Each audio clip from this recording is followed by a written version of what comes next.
Local వాళ్ళు ఇక్కడ 2 సార్లు మొక్కుతారు. పెట్టి దండే అన్న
మంచిగా పట్టించిన బస్సులు తీయమని చెప్పాలి. గురువారం వస్తారంటే చేసుకోవచ్చు. మీకు టైం కుదురుతుందని మేడారం పోతారనే ఆలోచనతో మేడారంలో 2 రోజులు సార్నే పడుకున్నారు. 1 గంట దేవుని దగ్గర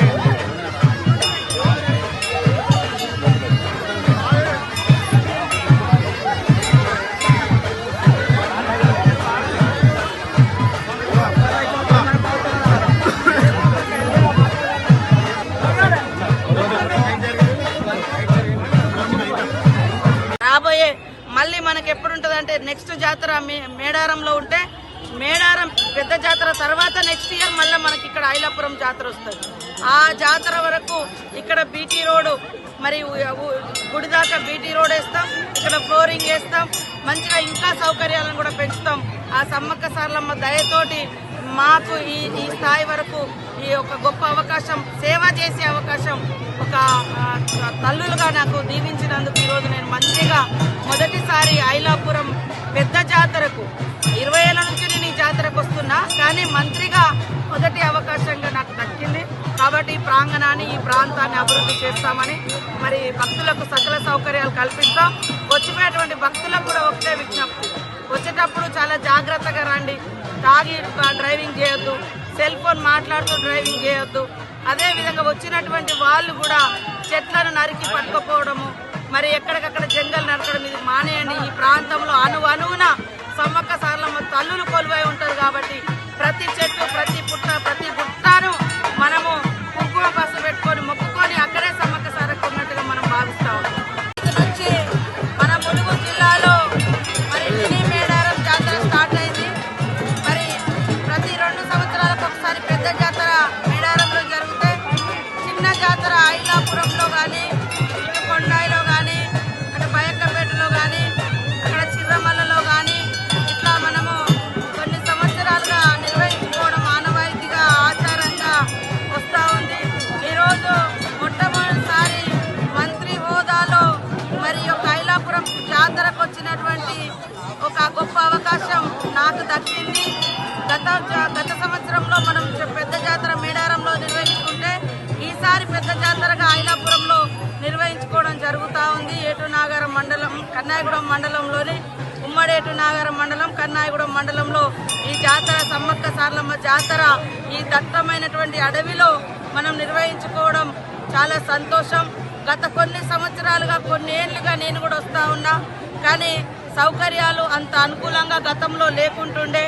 కానీ వాటన్నింటినీ దృష్టిలో పెట్టుకొని గత అనుభవాలన్నింటినీ దృష్టిలో పెట్టుకొని ఈసారి ఐలాపురం జాతర కోసం మరి 85 లక్షల రూపాయలను కేటాయించి మరి గద్దెల చుట్టూ ఫెన్సింగ్ కానీ, లైటింగ్, ఇక్కడ కొత్తగా పోల్స్ కరెంట్ వేయడం కానీ, అదేవిధంగా సీసీ రోడ్లు కానీ, టాయిలెట్స్ కానీ, డ్రింకింగ్ వాటర్ మన గతంలో ఎప్పుడొచ్చినా వాటర్ ట్యాంకుల మీద అవన్నింటిని దృష్టిలో పెట్టుకొని నాకు ఒక గొప్ప అవకాశం, మంత్రిగా ఈ అవకాశం మా ప్రభుత్వాన్ని మరి సమ్మక్క సారలమ్మ తల్లులు దీవించడంతో ఈరోజు రాష్ట్రంలో సీఎం రేవంత్ రెడ్డి గారు ముఖ్యమంత్రిగా మనకు అనేక నిధులు కూడా కేటాయించడం జరుగుతూ ఉంది.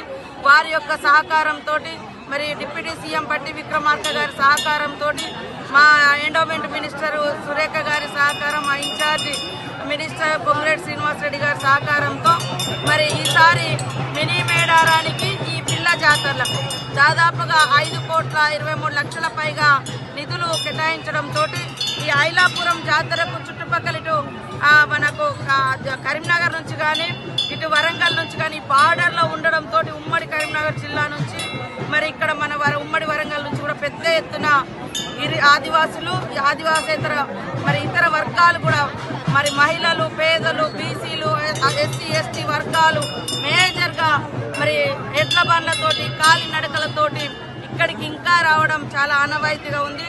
కాబట్టి నా యొక్క లక్ష్యము ఈ ప్రాంతాన్ని అభివృద్ధి చేయాలి, కానీ పచ్చదనాన్ని కాపాడాలి, ఈ స్వచ్ఛతను కాపాడుకోవాలి. ఒకప్పుడు మనము దట్టమైన అడవుల్లో సమ్మక్క సారలమ్మ జాతరను నా చిన్నతనంలో ఇలానే చూసినాం, కానీ ఇప్పుడు అక్కడ చెట్లన్నీ కనుమరుగైపోయినాయి. కాబట్టి కంకవనాలు, ఇప్ప చెట్లు, మద్ది చెట్లు, తునికి చెట్లు, ఇలా పూజు చెట్లు, ప్రతి చెట్టు, కానుగు చెట్టు మనం కాపాడుకుంటూనే వచ్చేటువంటి భక్తులకు మరి సౌకర్యాలు కల్పించాలనే కోరికతోటి ఆ లక్ష్యంతో పనిచేయడం జరిగింది. కొండాయిలో కూడా ఈసారి చాలా కాంపౌండ్ వాల్స్ కానీ ఇతరత్ర డెవలప్మెంట్ చేయడం జరిగింది. ఇక్కడ కూడా